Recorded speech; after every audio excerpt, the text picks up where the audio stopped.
This lecture will cover the nature of human development, some major theories, and how we conduct research in human development. Some basic developmental concepts for you to be familiar with are listed here on this slide. So development, the definition we'll use in this class, age-related changes that are orderly, cumulative, and directional. We expect development to be orderly. We expect things to happen in a particular systematic fashion. We expect each new skill to build upon the previous skills. So you can jump farther and faster or jump at all based on your capacity to walk and based on your capacity to jump a little bit. We expect that as we grow, these changes are cumulative, and we do expect them to be directional. We anticipate that children will move forward as they are growing and developing. And behavioral reorganization represents kind of a different way of looking at development. These are the moments where something just changes in a completely new and unique way in terms of how a child is organizing and using their capabilities. I call it when the light bulb comes on. So for example, when children are learning to read, they learn their alphabet letters, and they learn more and more and more of them, and they attribute them to greater and greater sounds. But at some point, all of a sudden, it's like the lights come on and it all comes together for that child. Another example of behavioral reorganization would be when a child suddenly understands humor in a different way. So if you say something to a 4-year-old like, "Oh, I would never do that," they think that you mean, "Oh, I would never do that." But if you say that to a child that is slightly older, let's say a 7-year-old, they'll understand that you're joking. And that's because of behavioral reorganization. It's just this qualitative change in how we're organizing and using our capabilities. So qualitative changes in general are when a novel ability emerges that cannot be measured with a previous standard of measurement. So for example, babbling babies eventually learn to say actual words. That seems qualitatively different than the babbling. And another example would be that egocentric toddlers eventually do become young adults with empathy for others. It's a qualitative change. It can't necessarily be measured like, "Oh, look, you grew a 1/4 of an inch more." Growing a 1/4 of an inch more would be a quantitative change. You can measure it using the same standard of measurement that you used before. So for example, toddlers learning to walk, eventually walk across the room. And attention span can change from, let's say, 15 minutes to 50 minutes.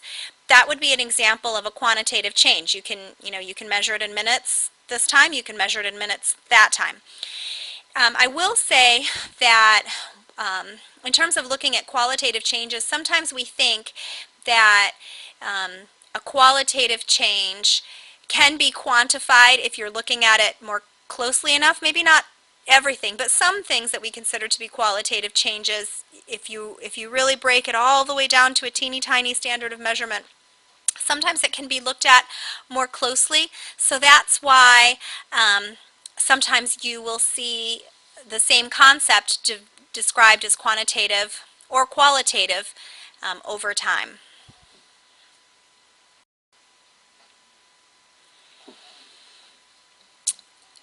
Other basic developmental concepts. There are 2 ideas about how children develop that we refer to in this class. And the first one is continuous development, where the changes are very small and gradual, and it's difficult to notice change. So, for example, growth is very difficult to notice the change. If you see a child every day, you don't necessarily see them growing. You may be aware, you may think, "Oh, well, I used to be able to hold your whole body right on my forearm, and your head fit in my hand, and I could just hold you like that, and now I can't. Now I have to hold you on my hip." But you don't actually see them growing because it's continuous, so those changes are so small and gradual. In discontinuous development, changes are made in steps and stages, and it's really easy to notice change. So all of a sudden, oh, we're taking their first steps. You're walking. That's an example of how you've had continuous growth, certainly, and you've had teeny tiny little steps moving in that direction.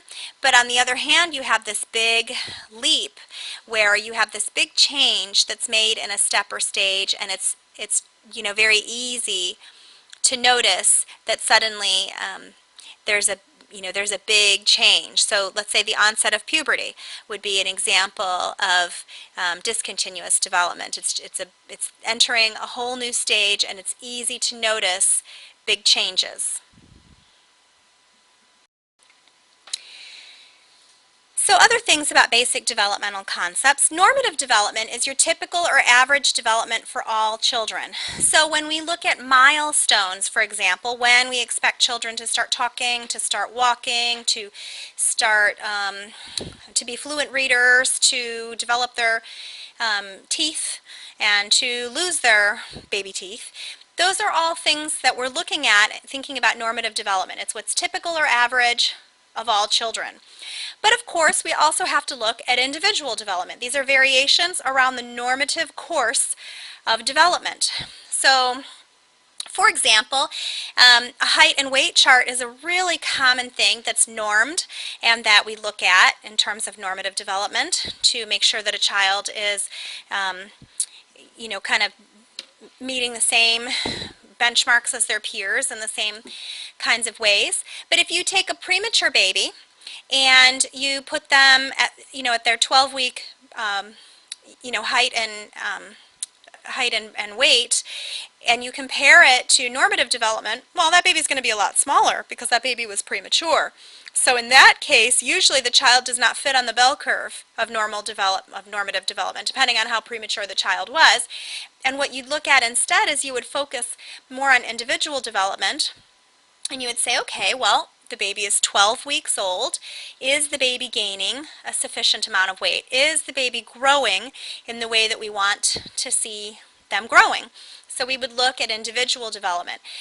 There are definitely variations. Another example of individual development, in our family, in my family, we all got our teeth early, and my children also got their teeth early. They got their baby teeth early, and they got their adult teeth early. It's just a strange quirk of our own family, which is a good lead into the things that influence our development. Genetics definitely have a huge impact into our development. Maybe some of you have heard people say, oh, you look so much like Aunt Sue. Oh, you walk just like Uncle Jerome.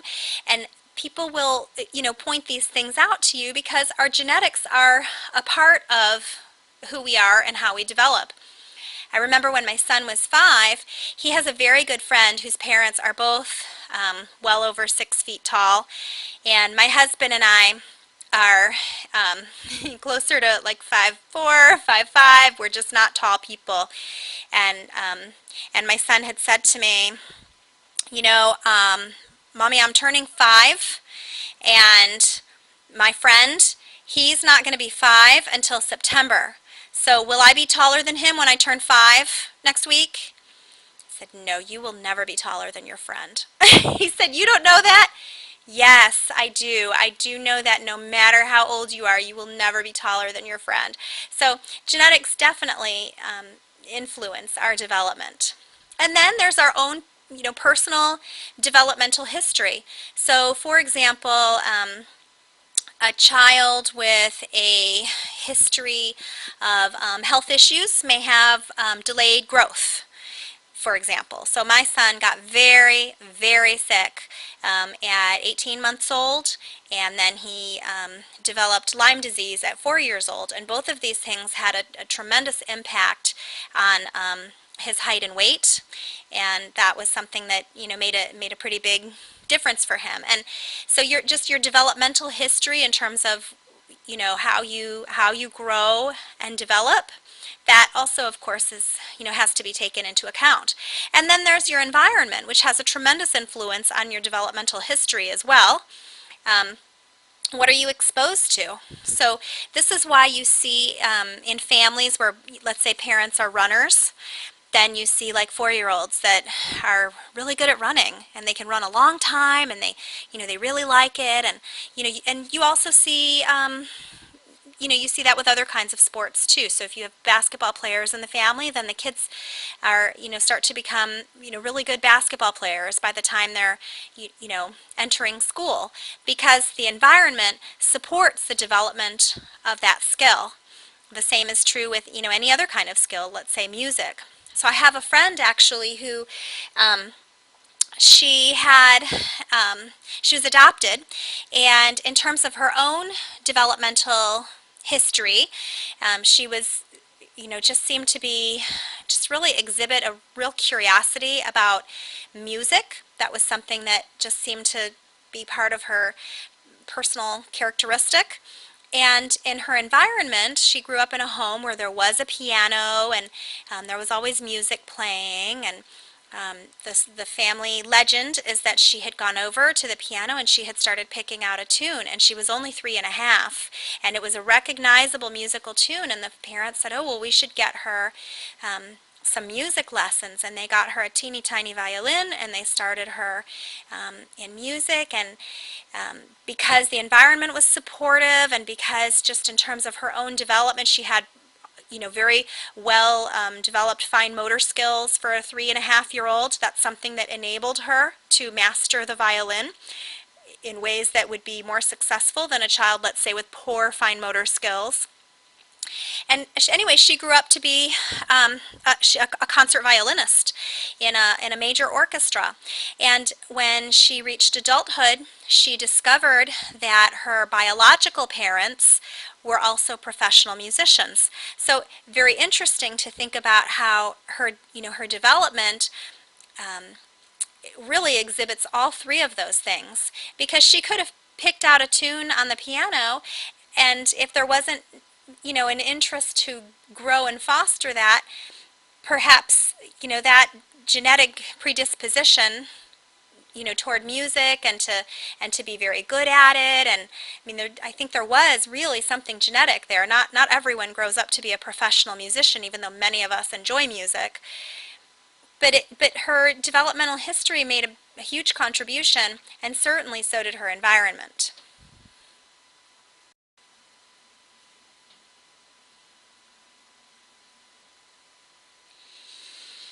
In terms of looking at periods of development, they're listed for you here. In this course, we're going to be looking at prenatal development, which includes conception to birth. This is our most rapid phase of change. It's where we grow the most. We have tremendous qualitative changes that occur, and we'll be looking at that. In infancy and toddlerhood, that's 0 to 2 years. During this phase, you see dramatic changes in the body and brain that support the emergence of motor, perceptual, intellectual capacities, language, and our first intimate ties to others. Boy, that seems like everything, doesn't it? It's the beginnings of everything in terms of, all of that social development. And we shift from being totally dependent, we can't even hold our head up when we're born, to greater and greater autonomy. By the end of this phase, we are telling everyone we can do it by ourselves, by myself. We're also going to look at early childhood. Early childhood is a confusing term because out in the world, it can refer to 0 to 8. Many early childhood initiatives, policies, programs look at early childhood as the period from 0 to 8. But we are going to focus on early childhood in this class as being the preschool years. So that's about 2 to about 7. And what we see in early childhood is that the body becomes longer and leaner, our motor skills are refined, children become more self-controlled, and they become much more self-sufficient. We do start developing a sense of morality, and our peer relationships become more important to us in our preschool years than they ever were in infancy and toddlerhood. And middle childhood, these are the elementary school years. This is where we learn about the wider world and we master new responsibilities that resemble adult skills. We learn so much during these elementary school years. And we have all these tremendous improvements, athletic abilities, we can participate in organized games with rules. If you've ever seen preschoolers play, soccer, it's so hard for them to just keep track. They want to kick the ball, but they can't necessarily, remember, oh, there's a goal over there and that's where I should head. They just aren't great at that, but elementary schoolers certainly are. They have more logical thought processes, so they can start to think through, oh, should I do this? Should I not do that? They learn to read, so we see literacy skills developing, and we develop much greater capacity to understand our own selves and a capacity for morality and friendship.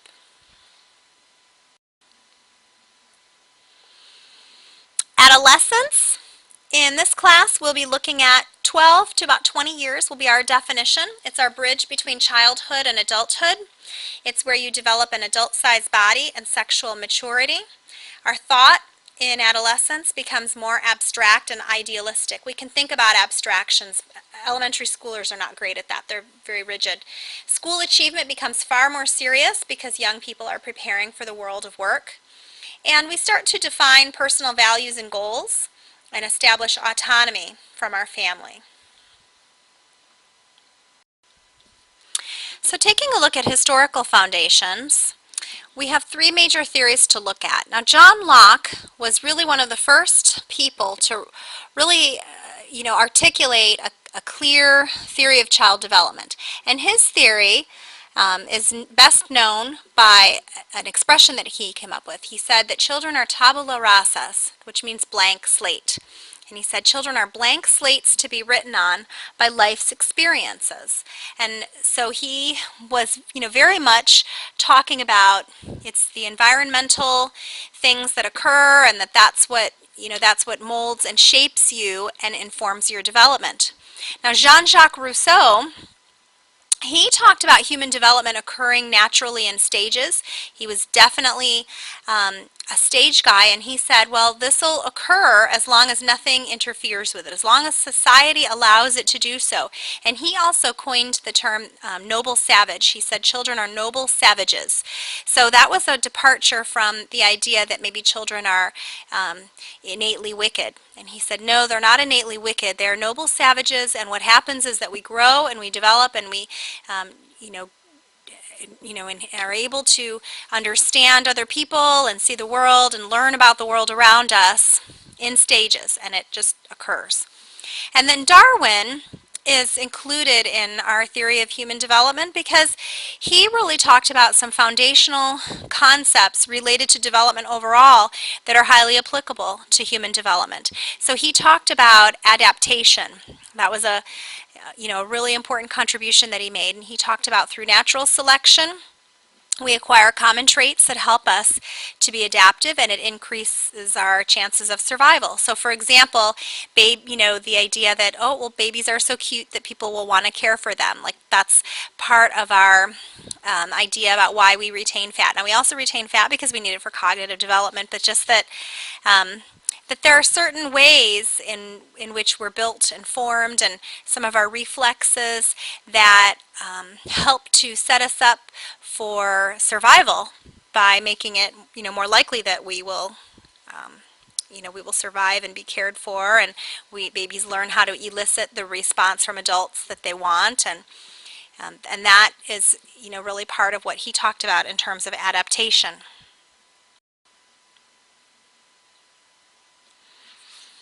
So in terms of our modern theories, when we talk about modern theories, we talk about our scientific beginnings. And modern theories really look at the theories that came to us starting around the 1900s. And when we're looking at modern theories, the thing that we have to really think about is the interaction of nature versus nurture. Because genetic influences, which is a nature component, can only unfold within an environmental context. You could have all of the right genetic predisposition to be a magnificent runner, but if you are not given the opportunity to practice that skill, it won't really grow and develop. On the other hand, environmental influences also need a base of genetic potentials to work. You can run and run and run and run and run, but without some genetic predisposition, is it necessarily likely that you'll make it to the Olympics? So we know that the environment is very important. Certainly, if you work in human services, you have to believe that the environment is very important. But we do know that genetics also have a role. And so the major issue today is how genes, our developmental history, and our environment interact. And we're always looking at that to try to figure out what's going to enhance the best possible outcomes for whatever child, whatever family, or whatever group we are looking at.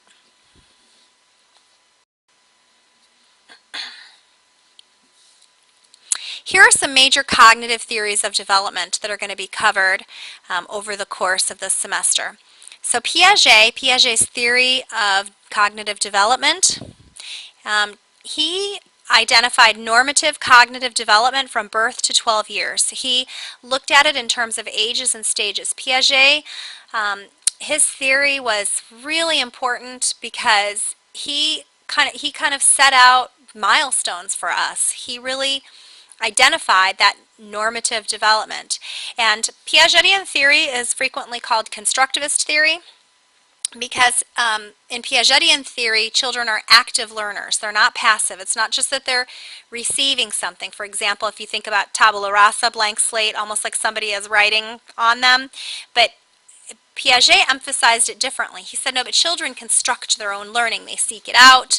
They're not at all passive in this process. And growth occurs in spurts. And you have major shifts in thinking that take place at around 2, around 7, and around 12 years of age. And these major shifts in thinking enable us to restructure and reorganize the information in our brains differently, and it's all part of this process about what, in terms of what we're constructing. So Piagetian theory is really important for those contributions.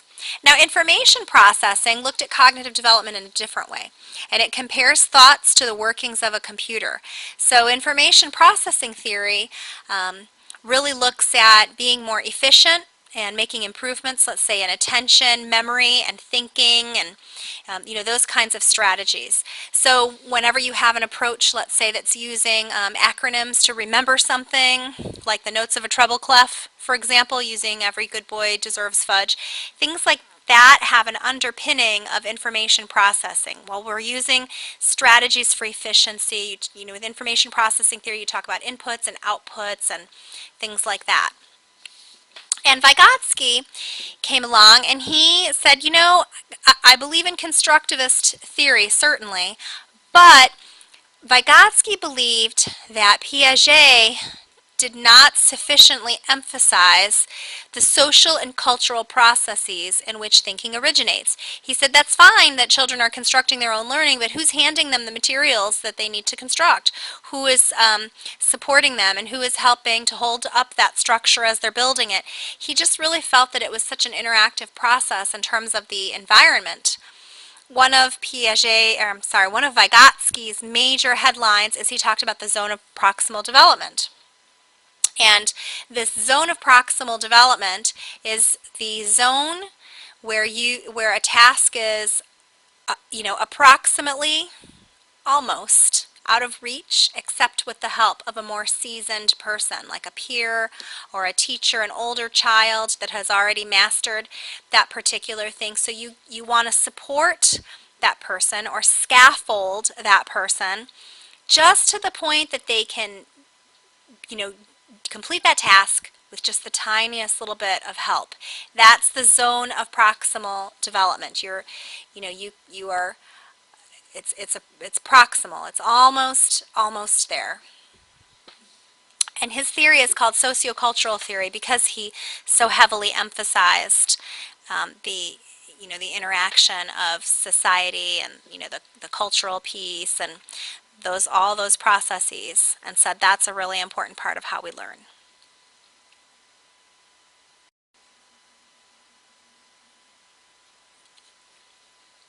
In the social emotional domain, some major theories of development that we'll be looking at this semester include psychoanalytic.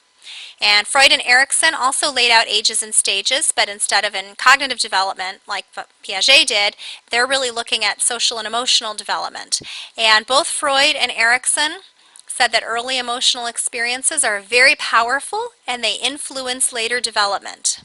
Freud had 5 stages of theories of in his theory of development, and to explain what we experience later as a component of what we experienced earlier.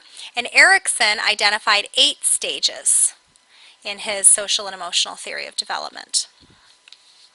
And Bandura, he created social learning theory. The main headline in social learning theory has to do with imitation and modeling. So Bandura said children tend to repeat behaviors that result in rewards or help them to avoid unpleasant consequences. So, when I smile and say please, I'm more likely to get the thing that I want. So next time when I want something, I'm going to smile and say please. That's what Bandura talked about. He really said, children imitate us for good, bad, or otherwise, and they imitate us based on costs and rewards and whether it works. If the thing that they're doing works, then we'll do it again. So he talked about modeling. He said learning comes from observing others.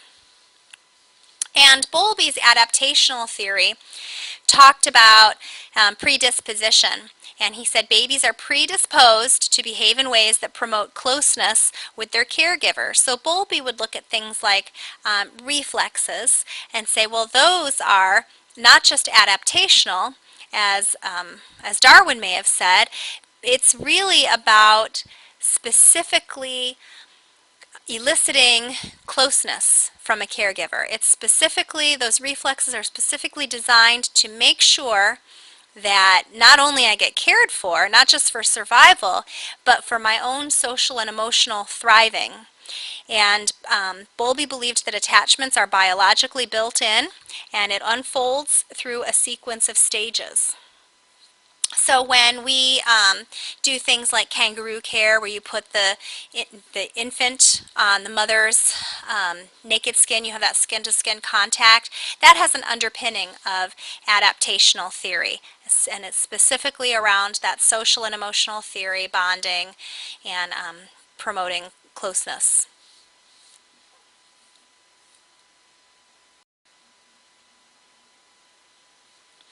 So why do we have so many theories of child development?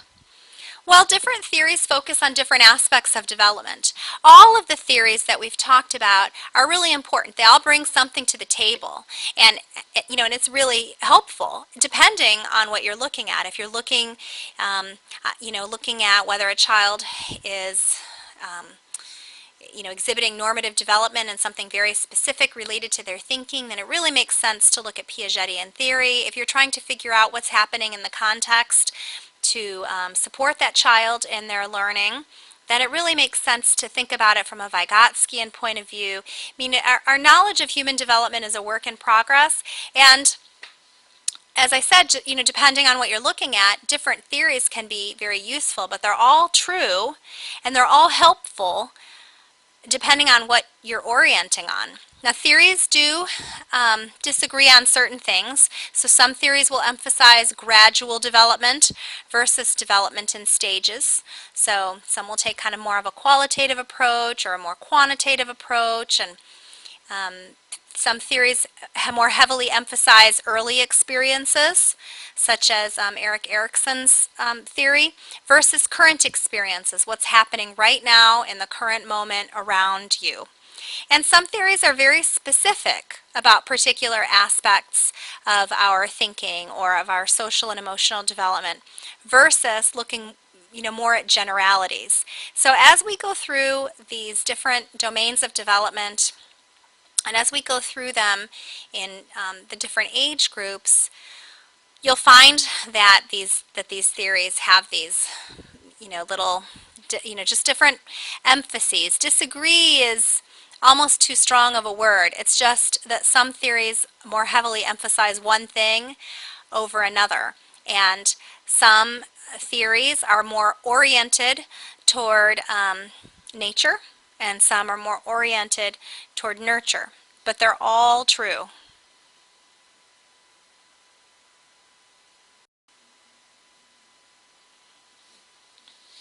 So how do we know what we know about child development? How do we do that? Well, we do that by conducting child development research. So our goals of research are to describe what we're seeing. So, this, for example, is what we see with the attention span of 13-year-olds. Or to explain what's happening, this is the behavior of children after watching violent cartoons, and this is the behavior of children who, after watching nonviolent cartoons for half an hour. So we try to explain what's happening. We also try to make predictions, so you can take an explanation and then develop a hypothesis around it and then make subsequently a prediction, what we think will happen. Well, I predict that if we tell teachers that these 3 children in the classroom are gifted, that those 3 children will get more teacher attention. That's a prediction. And sometimes our goal of research is to influence. So if we engage in our, a wide scope of research and we find that we're seeing a trend and we think, ooh, as I describe this, I see that maybe it's going to explain something, and now we're going to use this information to influence practices. So for example, when I was a baby, it was not uncommon to be put to sleep on your stomach. I'm of that generation, but by the time that many of today's young adults were babies, that had changed, and babies were starting to be put to sleep on their backs more.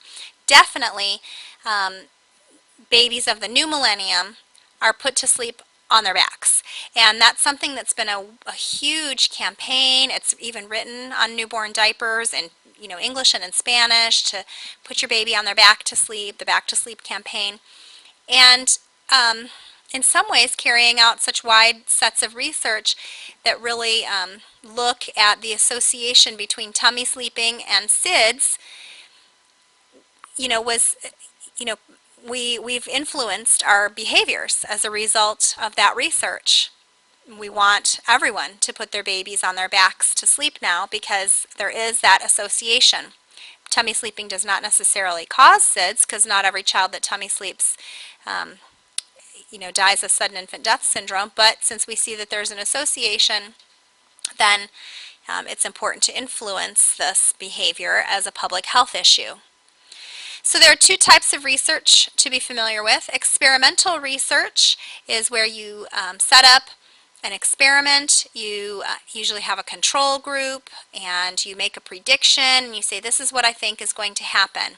I'm going to show 2 sets. I'm going to have 2 classrooms full of children, and one set of kids is going to watch the violent cartoons, and one set of children is not going to watch the violent cartoons, and then we're going to send them to recess and see what happens. That's an example of experimental research.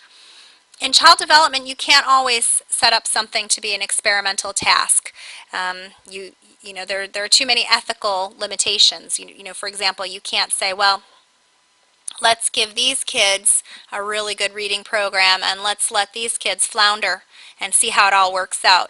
So sometimes you have non-experimental research where you try something and then you identify that there's a trend and you figure out, oh, well, okay, doing it this way works really, really well, and that's what we're going to follow that recommendation. That's non-experimental research. When you start tracking something and you start building a case to see, well, this is what's occurred, but you haven't set it up as an experiment with a control group.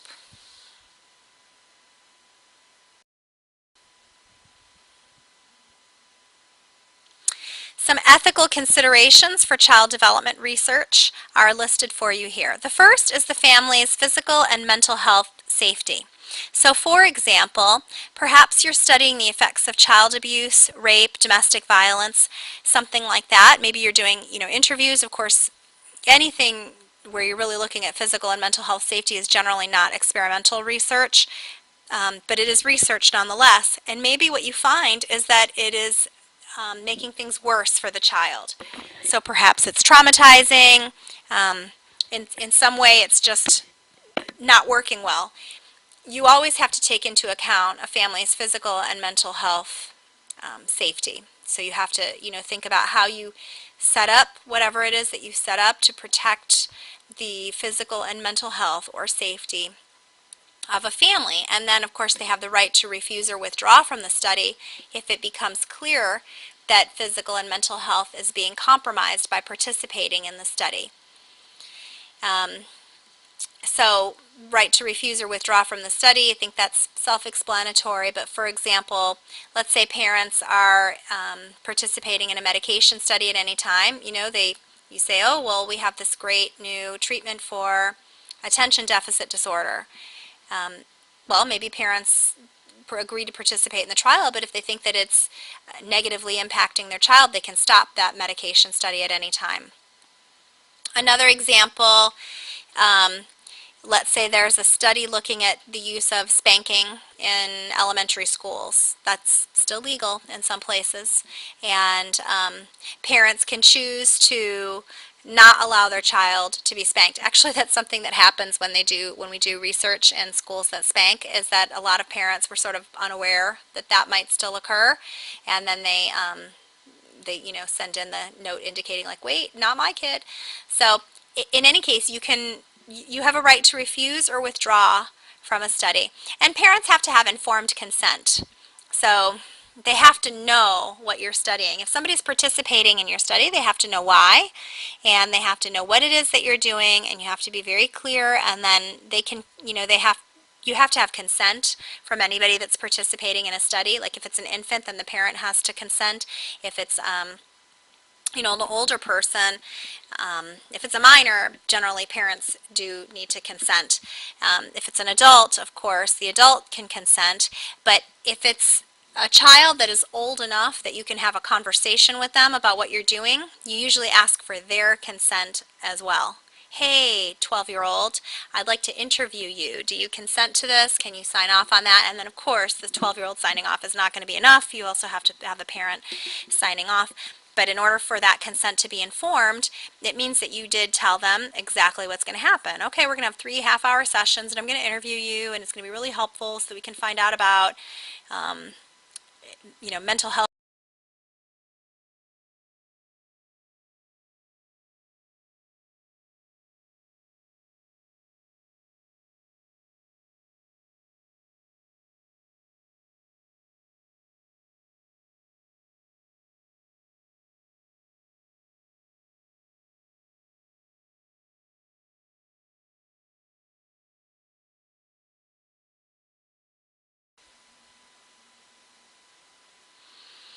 So part of how we monitor ethical research is institutions have institutional review boards. So of course we have one at the University of Maryland, like all four-year universities, and not just four-year universities, but any kind of agency that engages in research has an institutional review board. And what happens is that if you're going to do any kind of project with human subjects, you have to submit a proposal outlining exactly what you're going to do, a copy of the informed consent form, a script of what you're going to say to participating families or people that are going to be that you're going to contact. You have to outline what you're going to do with the data, how you're going to collect it, how you're going to manage confidentiality, where you're going to it's very detailed, where you're going to keep the data in a locked file drawer. Are you how where will you keep the key? It's very, very specific in terms of everything to protect the family's confidentiality, and then also to make sure that no one's rights are going to be damaged, and that that all participants will be protected in terms of their physical and mental health. So it's a panel of people that all pore over applications, and then they make decisions, or sometimes they'll ask you to make changes or ask you to add something, an extra layer of protection. And so the Institutional Review Board oversees research projects to just ensure that those rights are protected, and they either give you, they either approve you or they